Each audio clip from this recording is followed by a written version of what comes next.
Hey guys, this is Pig of the Hut, and this is a very impromptu podcast. I kind of thought that I would do something like this yesterday on the plane ride home as I grabbed my laptop and wrote out a bunch of notes of everything from the game related to stream related to event to the community to the doom and gloom, to everything injustice related, past, present, and future. Maybe reflect on a lot of things and just kind of put a lot of things in perspective. One of the things. Well, I'll get into subjects. I want to say something first. I want to first apologize to Paulo.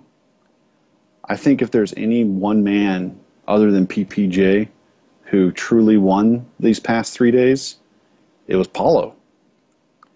Paulo's product, Paulo's design, Paulo's decision making, NRS's product design, all those guys who worked countless amounts of hours, 6 days a week, 7 days a week, hell, 8 days a week.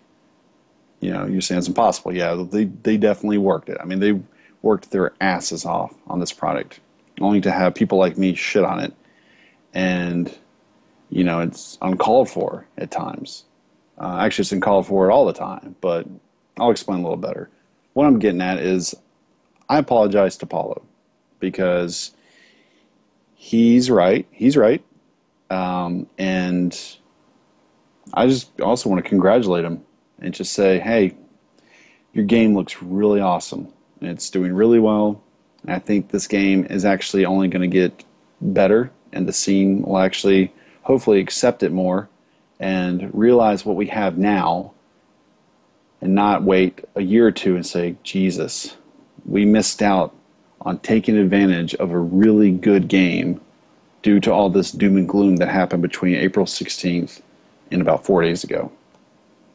So, I started thinking about, taking advantage of what we have right now. And I was thinking about, when I was like a little kid, I'd wake up on Saturday mornings and watch TMNT, Teenage Mutant Ninja Turtles, and X-Men cartoons, and hell, Saved by the Bell, and and I think it's like a California Dream show knockoff of Saved by the Bell. But there's like all these shows I would wake up and just love Saturday morning cartoons. Eat bagel bites, not have a worry in the world, not have a job to go to, not have responsibility or bills. And when you're a kid, you don't appreciate stuff like that.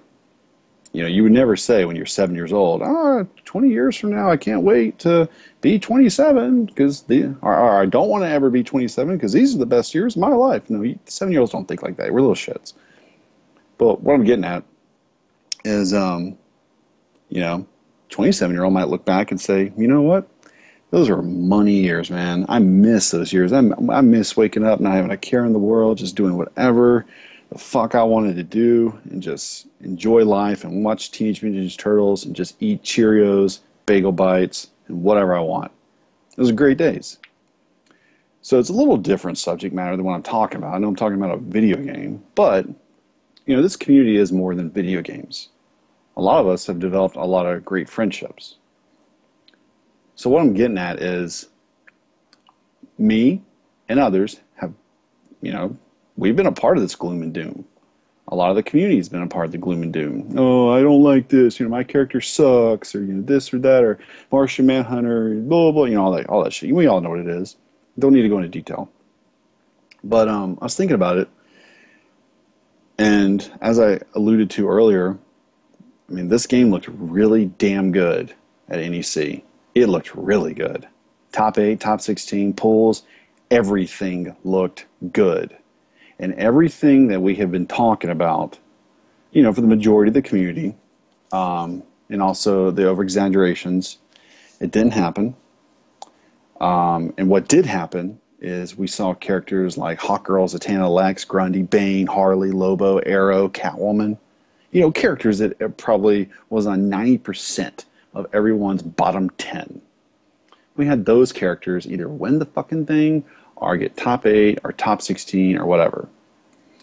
So maybe none of us know what we're really talking about. I think we need to focus on just playing the game and realize now, look back on the 7-year-old, watching Teenage Mutant Ninja Turtles and this and that, take advantage and just take like a back seat right now. Take a bird's eye view and just say, look at what we have right now.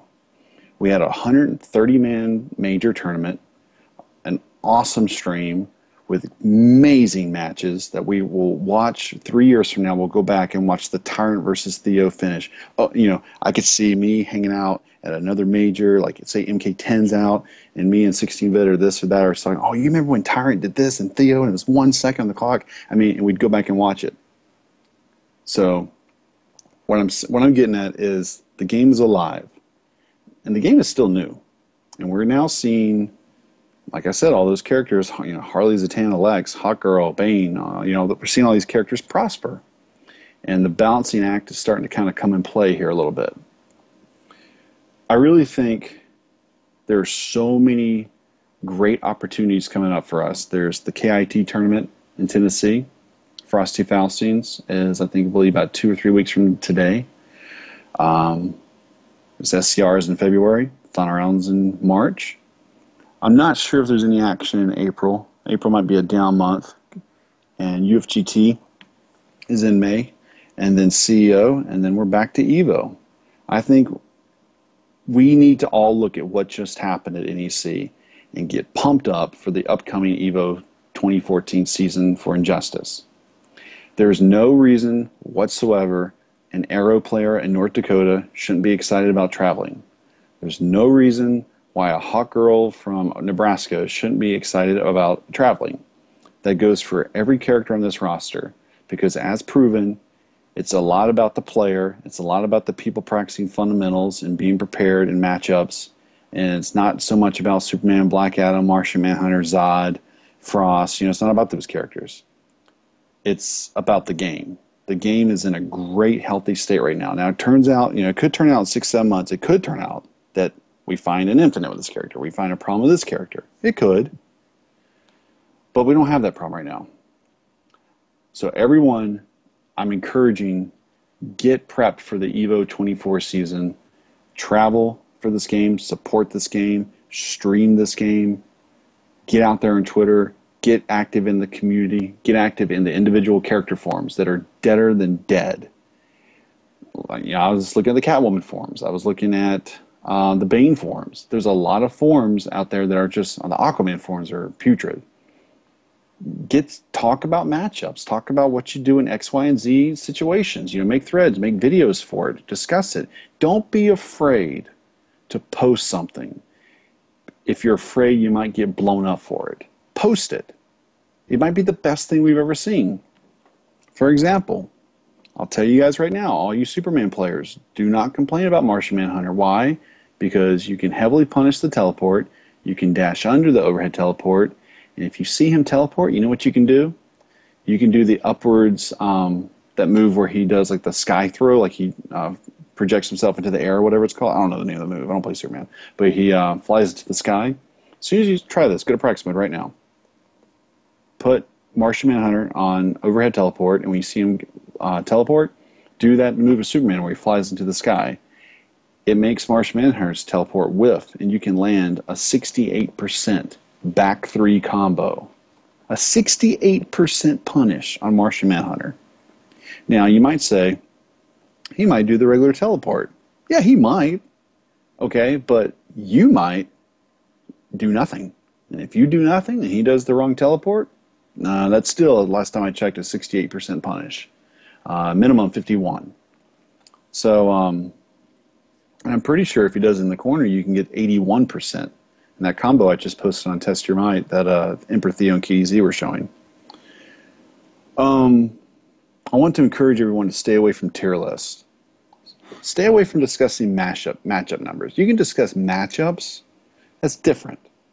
But I'm going to heavily recommend everyone stay away from numbers. Stay away from tier lists. Don't give a fuck. Who cares? You know, everyone says Scorpion's the worst in the game. I got a feeling if Slips went to SCR, he'd get top 8. And then people would start talking about, well, hey, maybe we're wrong. Just play your game. Play your character. Just focus on who you love. Focus on the character in which embodies who you are. And just play that character and just enjoy the game. As I alluded to before, the combat not the combat, the Kryptonite Council podcast will no longer exist. I appreciate all the positive feedback we received for some of the episodes, and that people appreciated some parts of the hype and this and that. But what I don't appreciate is being a part of something that has caused a lot of unnecessary doom and gloom and anxiety and just personal embarrassment. I mean, to be honest with you, it sucks.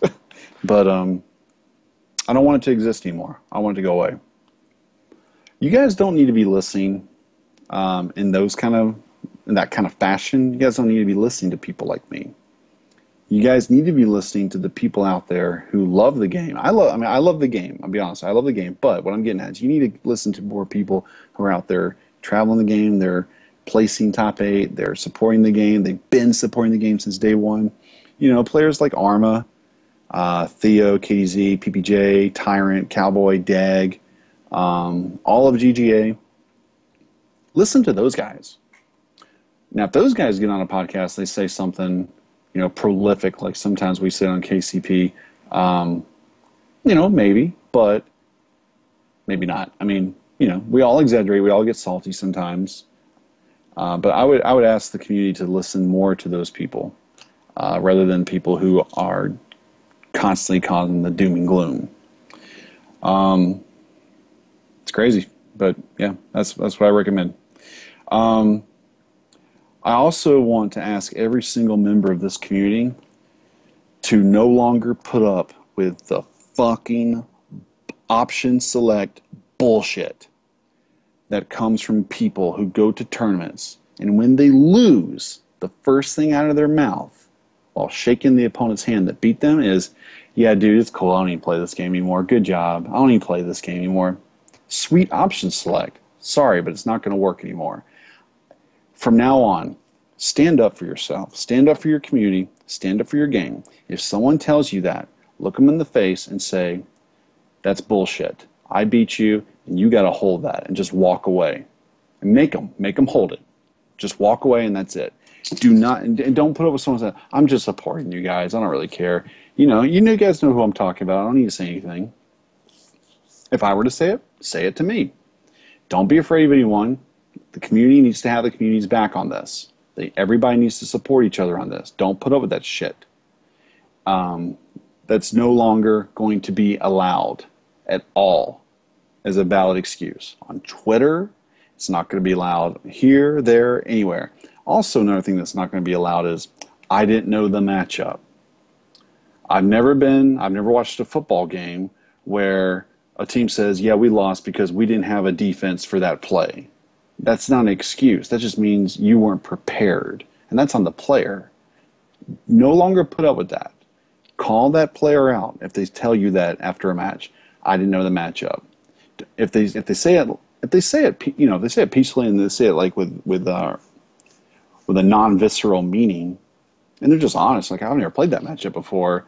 As long as they're not trying to take away anything from you, that's okay. I mean, it can be honest statements, but if they're saying it as a pure excuse for why they lost, and it's the only reason why they lost, don't put up with it. Call them out on it right there. Stand up for yourself. You don't have to be a top player to do so. Just stand up for yourself. And then go find someone that you trust that could have some clout that would help you back you up on this if you feel that you need to. Our community needs to get a little better about this type of stuff. Excuse me for my randomness, because I have an assload of stuff written down. I'm just kind of going in random order. But don't worry, I'll touch all the subjects. Let's go and talk about some hotel shenanigans happening in EC real quick. I was playing a series with Emperor Theo, and I was down like 5-2, 6-2, and I was getting a little salty, but it was fun. I mean, it was like fun salt. And KZ was in the room, and everyone knows about KZ and I. We've had not the greatest friendship, relationship, this and that, but I want to tell you a funny story. So I was playing Emperor Theo, and I just paused, and I said, Phil, that's KZ's name. I said, Phil, come here, get over here. We got to talk. And I explained to him, I said, anything that I've said about you negatively on the forum, this or that, I've always said it. I said, I've always said it kind of like in a WCW fashion. I said WCW. I don't know a fucking thing about wrestling. I don't even know what WCW is. Anyway, I think like Fran and like this guy and that guy, they were all laughing at me because I quoted WCW. Apparently, that's not the cool wrestling thing to quote. But anyway, KZ was funny. He was laughing at me and joking me about it. But anyway, I said, I'm not going to let you leave this hotel room until you like me. I like you. I want you to like me. Let's be friends. Let's put all this crap away from us. Put all the dirt under the rug. And anyway, so I was back to when I was playing Theo. I called Phil KDZ over there. I was like, man, what am I doing wrong in this matchup? Help me. So anyway, he coached me. He coached me move by move by move, by play, and I beat Theo that one game that he was coaching me. And I put down the controller and just gave him a big bear hug. And so I don't know. For all the people, it was really funny. If you know the history between KDZ and I, there's like this edgy drama, I guess you could call it, but it's not needed. And I love KZ. KZ's great for the scene. I think him winning Evo was great. We need KZ. We need people like KZ. He's a personality. He's a great player. He's a top player. He's our Evo champion. We need him in our tournaments. We need him in our locals. We actually need him in New York, trying to reinvigorate that scene that's dying because it's so damn hard and expensive to travel to New York. But we need KZ in New York. We don't want him on League of Legends. We want him on Injustice because he's a name. He's a face. He is somebody out there that can help represent us. And people like that are really good for us. So that's my whole thing on KZ. There are just some other like little hotel shenanigans, like Blind Ducky was talking about Bukkake on every man's face in the room, which you guys can tag him in this thread and ask him about that. I'm not going to explain, but I did get a video of him and Goomba hugging uncontrollably, and they were drunk. We'll leave that alone. Anyway, shout outs to Newbie and Reno. I think each night they bought a lot of drinks, they bought a lot of pizza, they bought a lot of food for everybody. Love those guys. Newbie has been one of my favorite people to meet over the past 3 to 4 years, and hands down a top player. I'm so happy that he got the success that I know he should be getting because he's that type of player. It was cool to see.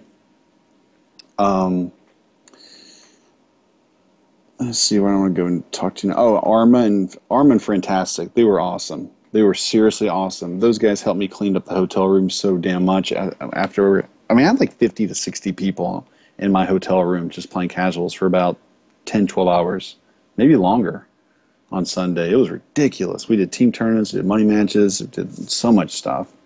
We had KI set up going on in the room. It was great.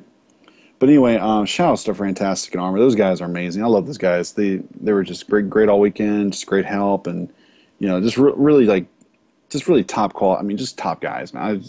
They didn't have to help me clean up as much as they did, but they did, and I really appreciate that. And just outstanding guys, and outstanding players. Congratulations to Arma, and Fantastic is always kicking ass. When he goes to majors, locals, guy's great. It was awesome. I'm going to give some personal shout outs to my personal thoughts on the most improved players that I've seen. Players that I see get better at every tournament, grinding it out, and just getting better overall. I thought Katana Prime was on another level this week. I played him at TFC. I saw him play at TFC, played some casuals with him. He was good. But this Katana Prime that came to NEC this week was not the same Katana Prime. He was a different, buffed-ass man. That guy came to play. He looked so good. His adjustments were tight. I know he choked against Slayer. However, you guys got to admit, he looked damn good. He's keeping that Harley alive, man. I mean, Saltface and Deg, when they go to tournaments, they get top 8. And Harley keeps popping up, and we got another Harley to really worry about. And T.S. Ramon, I mean, he was blowing people up too with Harley. But Katana Prime, man, he was probably the most leveled up player versus what he was, I thought, in September versus what he was this past weekend. It was awesome to see. And all that means to me is when next time I see him, he'll probably be just that much better. And I could definitely see that dude making top 8 real soon. Astronaut, extremely impressive Batgirl, extremely leveled up from last time I saw him and played him. Dude looked on a far another level, just like Katana Prime. Wouldn't be surprised if he went to that Defend the North tournament and got top 8 with his back row. He beat KDZ in a money match 3-1. It's on my YouTube. TM Whiteboy, probably the second best Doomsday out there. I think I played every single Doomsday. And I would say Newbie hands down number 1. There's no question. Can we all just put that to rest? Newbie's the best, and he's really, really good. I would say when Perfect Legend was really, really playing, and most of the games that I played with White Boy, I just kind of, it felt like that level. Like, this guy is going to blow a lot of people up at upcoming locals, regionals, majors. If he's in your pool at final round, if he's in your pool here or there, I'm not going to do Team White Boy a solid. I'm just going to say, I'm going to warn everybody now, prep for this dude. He's really, really good. His Doomsday, I'm giving him props. The Doomsday play, he's aggressive, he's relentless. He's Newbie's training partner. He plays a lot like Newbie, so you damn well better know he's going to be prepared for you next time he plays you a local and regional and major. Anyway, just want to give him a lot of props. Also, Team White Boy and I were talking. We want to come up with a new gamer tag for him. I don't think he's all filling his name, Team White Boy. And I'm not, I mean, like, I don't care what people have their names, but I just told him, I was like, you know what? You deserve something. You deserve, like, a really awesome name. Maybe White Boy will catch on. I don't know. We'll see. But if you have an idea of a name for Team White Boy, put it out there and let's see if he likes it. Anyway, shouts to Blind Ducky's dad hanging out with all the guys. That was cool. It's really cool that he would come out here from NorCal all the way down to, or rather, all the way on the East Coast north to Pennsylvania for his son and support him. And watching him get so happy when he saw his son, reach his goals and put up big upsets and comebacks, that was really cool to see from a faraway angle. That was awesome. His reaction was really, really neat to see. And that's just cool. That's father and son, man. That's awesome. I want to talk a little bit about, I'm trying to delete stuff as I go to keep on track. There we go. I'm going to get into some more controversial topics in a second, trust me. So if you're bored with all this happy shit, just hold on. Streaming Mortal Kombat and streaming Injustice at events. The worst post I've ever read being on a forum of any kind was the post written by, God, I can't remember his name right now. I just said it. I don't know. He was arguing with Crimson about, God, what is his name? It's on the tip of my tongue. Anyway, he said, streams don't matter. Why do we need streams? And then I would also see arguments from players and TOs and streamers alike that says, why don't you just come to the damn tournament, support it, so we don't have to do streams? Or it's almost alluding like, just come to the tournament, support it that way. Well, all right, just come to the NFL Atlanta Falcons versus the Buffalo Bills game so we don't have to televise it. I know it's a $1 billion franchise compared to something nobody makes money on. I get it, but what I'm saying is this. People might not realize this. My first tournament was EVO 2011. I didn't know a fucking thing about tournaments. Not one thing. All the online guys from back in the day probably remember me as that online MK Deception Warrior and MKDA Warrior and, yada, yada, yada. Never went to tournaments, never knew about tournaments, never knew how they worked. Saw Michelangelo's Cabal on a stream in an April tournament. I want to say it was Power Up or something, or maybe the PDP tournament. And from that moment, I said, I need to get involved in this. I want to do this. And at the time, I talked to Tom Brady. I've been talking to Tom for years at that point. Just never really gone to tournaments. We didn't really have a tournament scene. But then I saw this on a stream that someone set up, and it got me hooked. And I'm pretty sure it didn't get just me hooked. It got other people hooked as well. Streams are so important. If anything, we need more streams. We need more top player representation, more top scene representation, consistently streaming, showcasing our game, putting our game out there. But the best thing I saw this weekend was Ultra David constantly tweeting tweets from 16-bit. He actually tweeted about my videos that I uploaded on YouTube from the tournament. He was tweeting about how hyped the tournament was. You know, that's a big name. That dude's got 20,000 followers on Twitter, and we impressed him with our scene, with our play, with our this or that. That's important, man. Like, and if there was no stream this weekend, what would we have? Think about that. Think about what you wouldn't have saw, witnessed, enjoyed, archived, whatever. Whether you're a player, and trust me, players, we care if it's streamed. I care if I'm streamed. If I go and do well in a major, I'm going to be fucking pissed if I can't go back and watch what I did, because I want to look back at that. That's an accomplishment for me. I appreciate that. There's a lot of hard work that goes into something like that. And when it's not archived, all we have, you know, maybe is a couple of dollars. You know, we didn't get, I mean, the top 8 people didn't get medals at this tournament. So what do we just have? We just have our memories. You know, that's cool, but we want something archived, you know? And the players deserve it. So when I was streaming Final Round in 2011, 2012, 2013, at the time, I contacted Beer Guy Ed, and I got his 4G AT&T device, and I went down to the hotel, and I basically, well, I called the hotel first and asked them, could they do a stream test for me? Well, they didn't know what the hell they were talking about, so I went down to the hotel, and I ran like a speed test with his 4G device, and I remember I got like 15 down and like 4 up, and at that moment I said, you know what, we're good to stream. The whole point of this is to be prepared.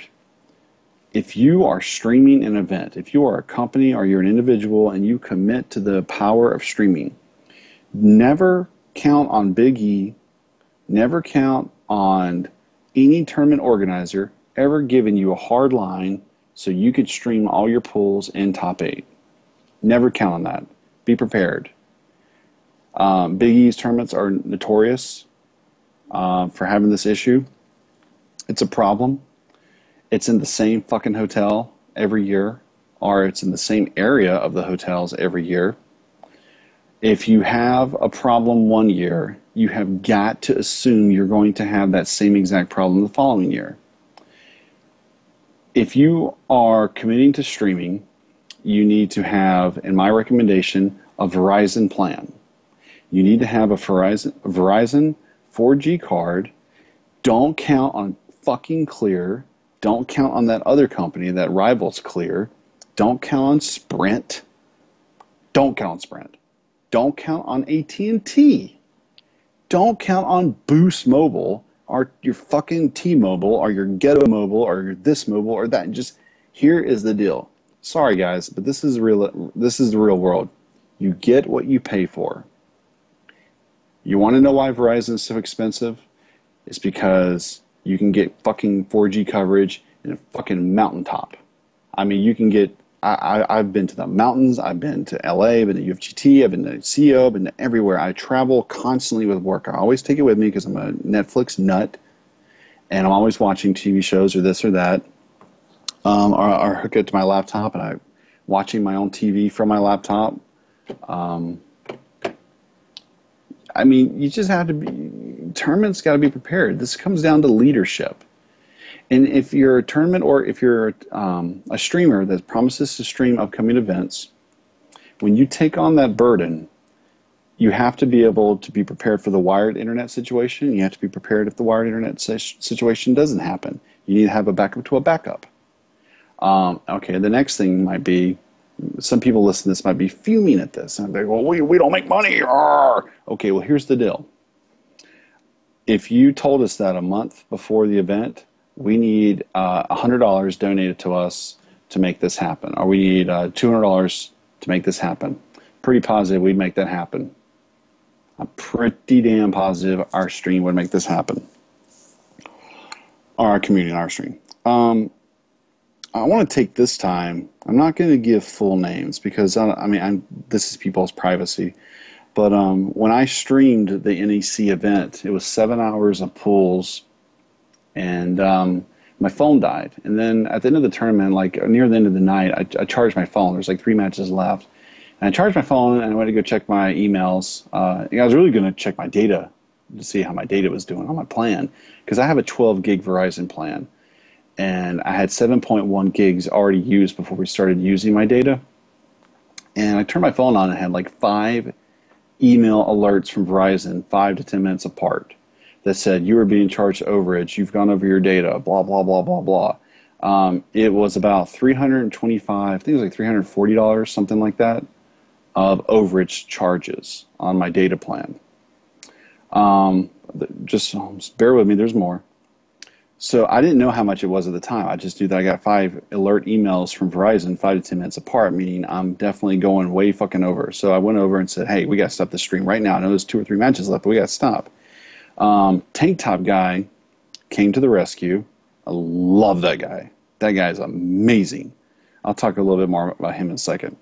And he just got out his wallet without thinking twice, didn't ask me a question, and said, let me give you $40 now, and then let's talk later. And people who know me personally, I don't take money. I hate taking gifts. I don't like taking things. But in this situation, I was like, you know what? I kind of need this because I didn't come here expecting to pay $400 my data plan, or $350 or whatever it was. I didn't know what it was, but I just assumed, okay, I'm paying this much. Maybe it's $15 overage per gig. I don't know what it is. But anyway, so he gave me $40. And that was amazing. And he didn't have to do that. But that guy cares so much about this community. He wanted the stream to happen. He was willing to do whatever it took to make it happen. And I took that energy and said, you know what, let's go ahead and finish these 3 matches. Hopefully this 40 will cover it. I got back to the hotel. Then I called Verizon, found out how much the overage and the penalties and all that shit was. And it's terrible how they penalize the shit out of you. And I just want to take this time. I'm only going to name first names because these people sent me donations through PayPal after my PayPal email got out.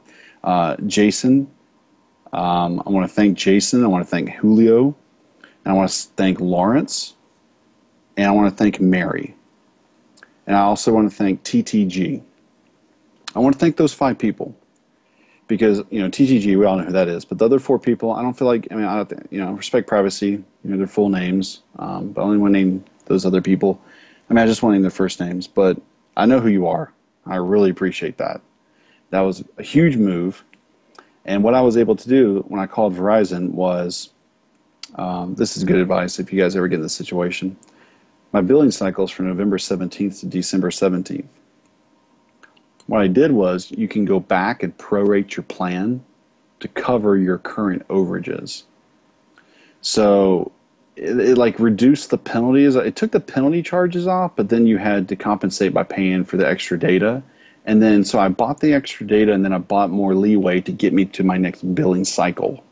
So I took my 12 gig plan and raised it to a 20 gig plan because I was about like 3 or 4 gigs over. So I think I was like at like 14, 15 gigs. So I took it to 20. And I said that on the stream, on the hotel stream, and people started sending these donations in, and I don't like taking people's money. I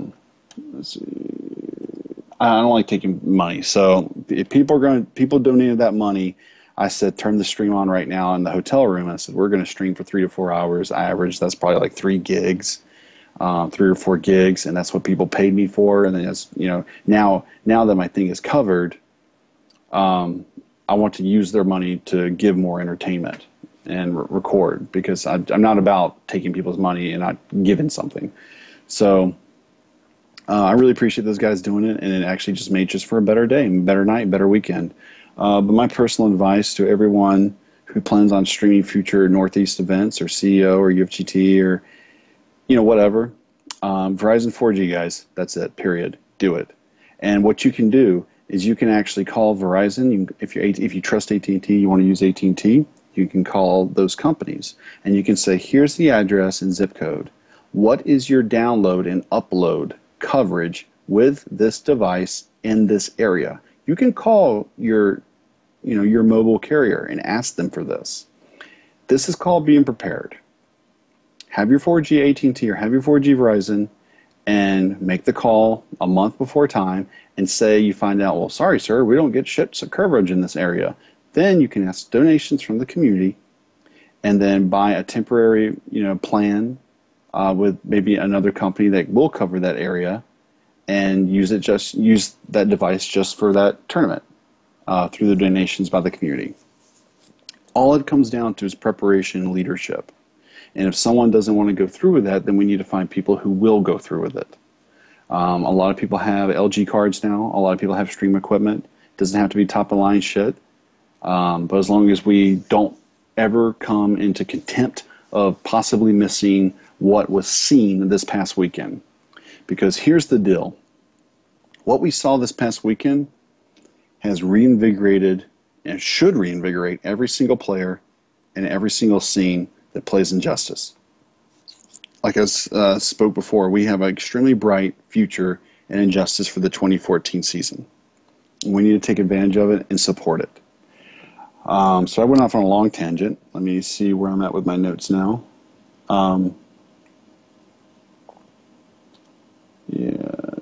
Streams matter. Yeah, whoever says streams don't matter is a fucking idiot. I'm sorry. I wasn't going to be mean on this podcast, but I'm sorry. You just... Oh, Chemist for Hire. That was his name. It just came to me all of a sudden. Listen, man. All right, Chemist for Hire. You got to listen to me real quick.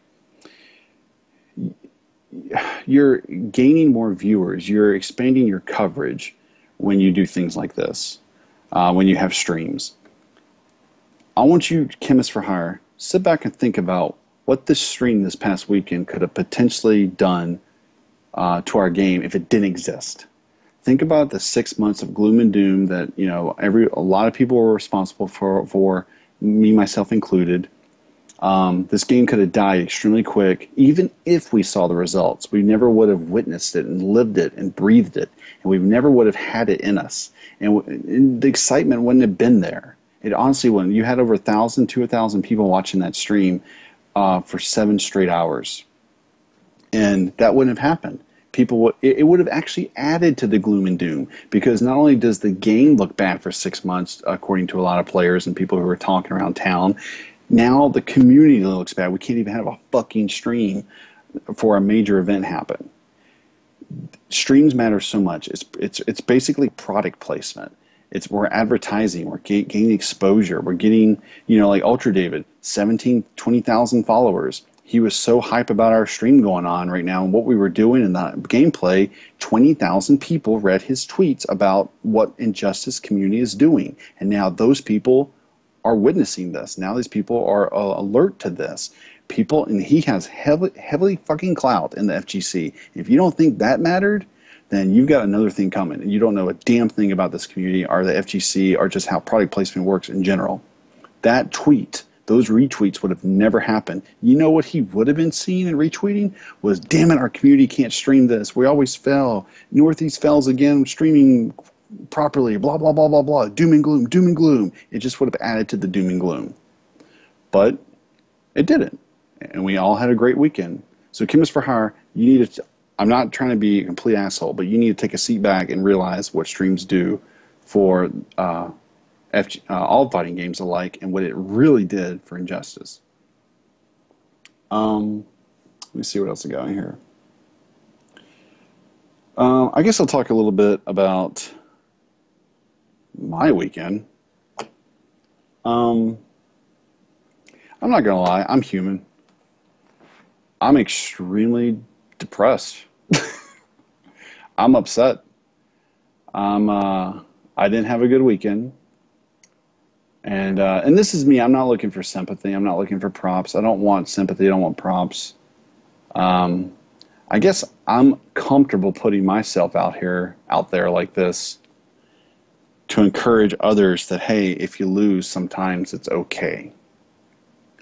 I'm trying to use this to show people that, for me, I put in countless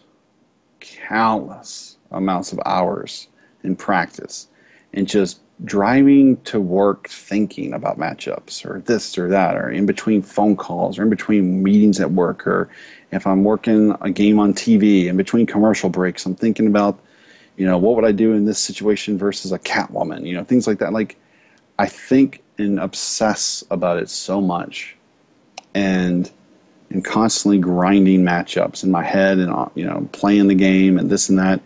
And I guess when you put so much time and effort and thought process into something like that, and you go, and even matches you win, you just playing like shit. You nothing's working. I don't know what's wrong with me. I really don't. I just honestly feel like I do not have what I had a year ago.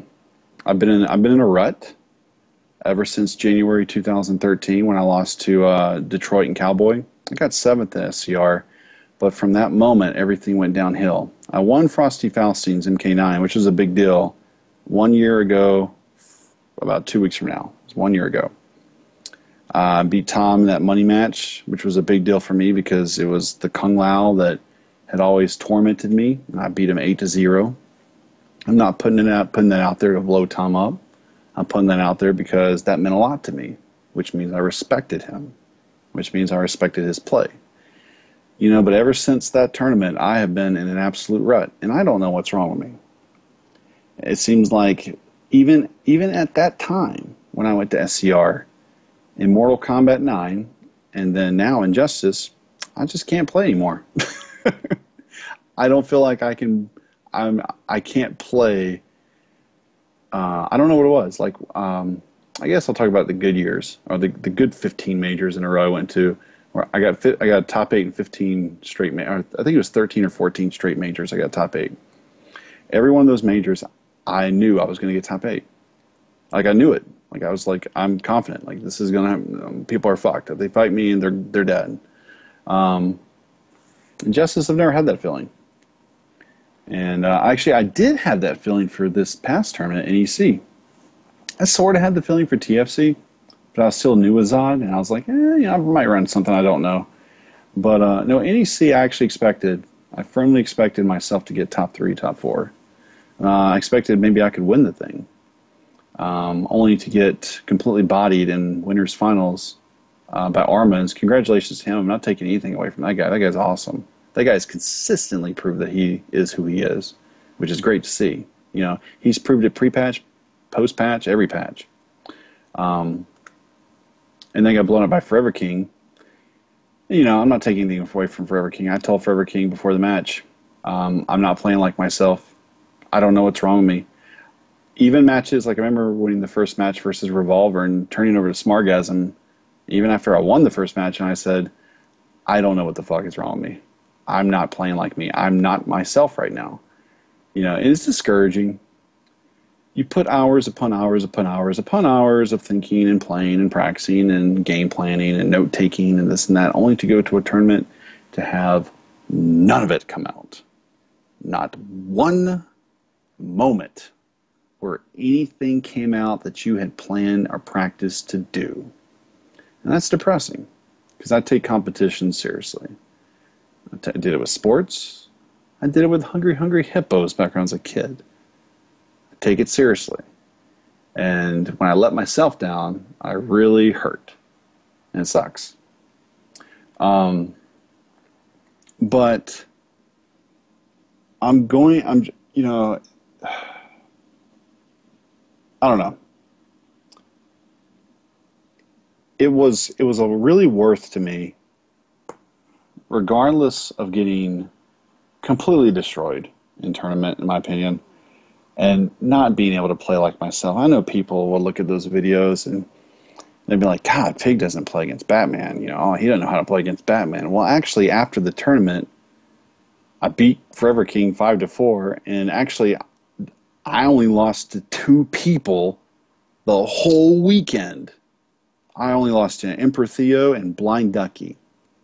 I did lose a money match to Arma 3-1, but then I won the next series that was interrupted by a fire alarm, but I was ahead. Both matches are recorded and posted. I consistently beat every single person I played. And actually, you would think that would make you happy, but I actually ended up getting more upset and depressed. The more I kept winning and playing people, I would just get more upset. And it sucks. Because then you start asking yourself, well, why can't you just play like this in tournament? Like, what was wrong yesterday? Why do you feel good today, but you don't feel like you couldn't play right yesterday, and you couldn't play right at TFC, and you couldn't play right at CEO, and you couldn't play right here, you couldn't play right, it's just kind of adds up. So, but here's the deal. With all that being said, going to tournaments and hanging out with people I consider close and true friends, like 16-bit, Tom. A lot of you people don't understand that Tom and I are actually really good friends, whether we fight or not. Hanging out with those two guys alone is worth getting bodied. I don't know. I would, you think about it, it's just like, well, if you don't go to tournaments anymore, you're not going to see those guys again. It sucks. And I could name about 85, maybe 100 names that I would definitely miss. I think every person in my hotel room in 317, or 617, this past weekend, I think there's like 50 or 60 people. I think every person in that room I would love to spend a day with. I'd love to hang out with them every day. And it sucks. We only get to see each other like 3 or 4 times a year. It's really cool when you think about stuff like that, because you think about these guys at NRS, and you think about these guys in the Capcom community, they're making a product for 2 years that actually not only, you enjoy playing, but you actually helps develop friendships. And you never know how long those friendships are going to go, how far they'll go. But I know that the friendships that I have developed in this community is worth traveling and getting bodied for. Sure, I'll be emo. It sucks. It hurts. Fucking hate it. I'll be heavily emo for a while, but it's worth it. You think about stuff like that. And plus, I also realize that I care about the life of this game. I feel like I don't want to look back in 2 or 3 years and say, that game was amazing, and we all let it go. I want to be a part of this game going forward and developing this game going forward, meaning finding out new stuff and yada, yada, yada, and just being a part of the prosperous era of Injustice. I think 2014 is going to be amazing. I think 2013, up until NEC, was kind of shit, to be honest with you. TFC was really good. I think TFC things got really good, and the patch happened, and I think NEC was just, it just really opened everyone's eyes, and it's just reinvigorated. We need to take advantage of it. And like I said, one thing I can say about this game that I couldn't say about MK9, there was no reason for the Baraka, Striker, Sindel, Cybersub, yeah, fuck that character, Rain, I could probably Noob. I can name about 10 to 12, maybe 15 more characters. There's no reason for those players of those characters to travel. I could probably tell you every player of every character in this game has a reason to travel. There's no excuses. I think that was proven this past weekend. Nobody expected Hawkgirl, Lex, Grundy, Zatanna, Bane, Catwoman, Arrow, Lobo, Harley, maybe Harley. No one expected those type of characters to be in top 16, top 8. And they were dominated by top 8, top 16. Those characters, they dominated it. So, Batman, the latest tier chart that came out, Batman was like 14th on it, or 12th or something, It doesn't make sense. Arma doesn't give a shit about that. Arma probably looked at that and went, whatever. So, even Cyborg, Cyborg could be better than people think. We'll see. And I do feel sorry for the Nightwing players. That's one thing I feel bad for. I'm sorry, but I think that character has some issues. That character has some problems. I'll stop there. Anyway, I do feel sorry for those guys. So if you guys don't want to travel, I understand. But, God, what a weird character. First month, you're like, he could be the Sony of the game. And then now we're like, I don't know if this character's any good. I don't know. Maybe somebody will come out and blow everybody up with him. I also want to make mention that I have uploaded every serious training session that I've ever had in Injustice in the past month or two. The good, the bad, the ugly. I've uploaded that to my YouTube account, so I'm not about hiding anything anymore. And if you don't want me to have your stuff up, just send me a private PM. I'll take it off. Some people did, and I took it off, so it's no big deal. And I respect everyone's privacy. Something kind of fun is I uploaded every single training video I had from 2012 to 2013 of playing, like training with top players like PL, Forever King, Sonic Fox, Death, Big D, Unarming Summer, Newbie. There's a lot of videos that I uploaded. Dab, a lot of videos. Oh no, Setsui, that I uploaded from the Mortal Kombat 9 era, 2012 through 2013 when I was heavily training. I'm not going to upload those fucking Kerbalicious games because Kerbalicious has a sock for a modem. And he has like one download and like 0.5 upload, so that's not even worth uploading. Anyway, so there's some matches like that I won't upload. If they're bad connections, I won't. But me and Carl and like me and all those other guys, we had good connections. So, actually, I probably should upload some Shang Tsung with Cowboy as well. But I think that's all I've got. But you know, I just kind of want to put that out there, and I want to let everyone know it's okay to lose. You know, I know a lot of top players. You know, some of us from the MK9 era, we feel entitled because we were so fucking good and so dominant constantly in MK9, and now we're getting blown up. So, you know, we either quit, bitch, blame it on the game, or we actually say, you know what, Paulo's created a really, really good game, and we've got to level up, and we've got to try hard and try hard and try hard. But the most important thing to do is enjoy what we have. Just enjoy everything that we have right now, because you never know when we'll ever get it back, if we get something back. You don't know if you're going to like the next game. And by the time the next game comes out, everyone might have 5 kids, and then you can't play shit. So anyway, you know, another thing is, for me, I think what's been hard on me for traveling to tournaments is the last 3 tournaments, I've gotten there the day of the tournament, about 4 hours before my pool. Whereas in MK9, I used to get there 2 days before the tournament began and get acclimated and just get kind of comfortable. I heavily suggest that if you can get there 2 days before and you're serious about trying to get top 8, top 16, I would heavily recommend go the 2 day before route. Me personally, I think that's been a big deterrent, and that's really bothered me.